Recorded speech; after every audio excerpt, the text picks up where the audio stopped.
नमस्कार। आज हम किसी कुंडली के अनुसार किसी जातक के प्रशासनिक नौकरी आईएएस में, पीसीएस में या अन्य किसी प्रशासनिक नौकरी में प्राप्त करने के योग जो बनते हैं उस विषय पर चर्चा करेंगे। किसी भी प्रतिस्पर्धात्मक परीक्षा की सफलता के लिए लग्न, कुंडली का छठा भाव और दसम भाव तथा इनके भावेशों का शक्तिशाली होना तथा इनमें पारस्परिक संबंध होना आवश्यक है। यह भाव तथा उनके स्वामी जितने बली होंगे और समर्थ होंगे तथा उनमें पारस्परिक जितने प्रकार के संबंध होंगे, जातक उतनी ऊंचाई तक उच्च प्रशासनिक नौकरी, उच्च प्रशासनिक पद प्राप्त कर सकेगा। सफलता के लिए पूरी तरह समर्पित तथा एकाग्रचित परिश्रम की भी आवश्यकता होती है और बिना एकाग्रचित होकर परिश्रम किए सफलता नहीं प्राप्त होती है। इसके लिए हमें कुंडली का तृतीय भाव देखना चाहिए। तृतीय भाव पराक्रम का भाव है और तृतीय भाव बहुत ही महत्वपूर्ण है। तृतीय भाव कुंडली के दशम भाव से छठे तथा छठे भाव से दशम पड़ता है, अर्थात शत्रु भाव से दशम और कर्म भाव से छठा पड़ता है। इस प्रकार तृतीय भाव और उसका स्वामी प्राणमय हो, ऊर्जामय हो तो जातक आकाश की ऊंचाइयों को छू सकता है। उसमें उसके लिए कुछ भी असंभव नहीं है। इसके अतिरिक्त ग्रहों में राजा और विश्वसनीय सलाहकार का भार क्रमशः सूर्य और गुरु को कुंडली के अनुसार दिया गया है। यह दो प्रमुख ग्रह मुख्य रूप से प्रशासनिक प्रतियोगिताओं में सफलता और उच्च पद प्राप्ति के नियंत्रक हैं।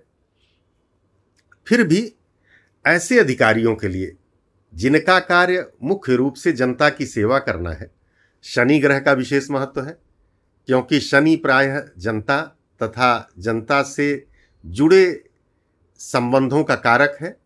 शनि का सरोकार आम जनता से रहता है और प्रशासनिक नौकरी में आम जनता से ही संबंध होता है। अतः शनि का विशेष महत्व होता है।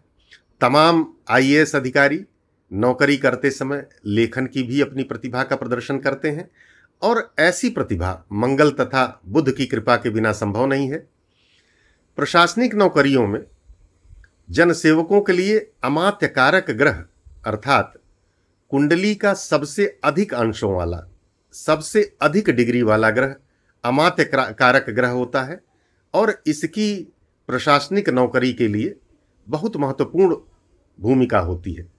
यदि अमात्य कारक ग्रह बली है अर्थात स्वग्रही है, उच्च का है, वर्गोत्तम है कुंडली में तथा केंद्र में है, तब तो समझिए बात बन ही गई। वैसे बलशाली अमात्य कारक तृतीय भाव में या एकादश भाव में हो तो जातक अपनी सेवा काल में काफ़ी ऊंचाइयों तक जाता है और उसे अपने सेवा काल में ऐसे कार्य मिलते हैं जिन्हें वह मन लगाकर करता है, पूरा डूब कर पूरे आनंद के साथ करता है और उसमें उसकी उन्नति भी होती है, उसमें उसको आनंद के साथ साथ ख्याति भी मिलती है।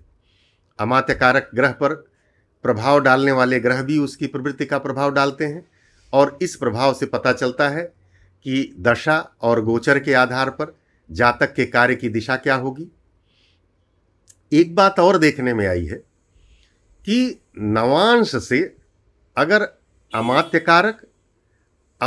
कारक से केंद्र अथवा तृतीय या एकादश में हो तो जातक को सुंदर और बाधा रहित नौकरी के लिए मार्ग प्रशस्त होता है। इस प्रकार किसी जातक की कुंडली में कुंडली का लग्न अर्थात प्रथम भाव, कुंडली का छठा भाव तथा कुंडली का दसम भाव और उनके भावेश का संबंध और इन पर सूर्य तथा गुरु का प्रभाव और इसी प्रकार अमात्य कारक ग्रह अर्थात कुंडली में जिसकी डिग्री सबसे अधिक है, जिसके अंश सबसे अधिक है, इसका संबंध हो तो प्रशासनिक नौकरी का प्रबल योग बनता है। ऐसा जातक आईएएस, पीसीएस या अन्य किसी प्रशासनिक नौकरी में योग्य होता है और उसके प्राप्ति करने के योग बनते हैं। इस मामले में केवल जन्म कुंडली ही नहीं देखना चाहिए बल्कि नवांश और दशमांश कुंडलियों को भी देखना चाहिए। आजीविका के संबंध में जन्म कुंडली के साथ साथ नवांश और दशमांश कुंडलियों से जातक के प्रशासनिक नौकरी में जाने का योग का ज्ञान होता है और इस पर भविष्यवाणी की जाती है। इन सब के अतिरिक्त सही आयु में आजीविका निर्धारण के लिए निर्णय लिए जाने चाहिए।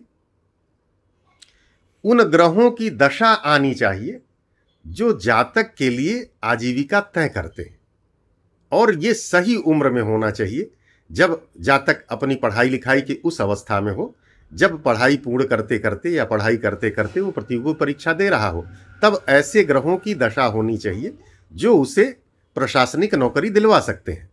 किसी प्रकार यदि जातक की कुंडली में प्रशासनिक नौकरी में जाने का योग है तो उसे उस दिशा में कार्य करना चाहिए। ज्योतिषी भविष्यवाणी सदैव संकेत का कार्य करती है और जातक को इंगित करती है कि किस दिशा में सकारात्मक कदम उठाना है। अतः व्यक्ति को सचेत और सतर्क रहते हुए अपने जीवन को सफल बनाने के लिए, सफलता प्राप्त करने के लिए सकारात्मक कदम उठाना चाहिए। बहुत बहुत धन्यवाद।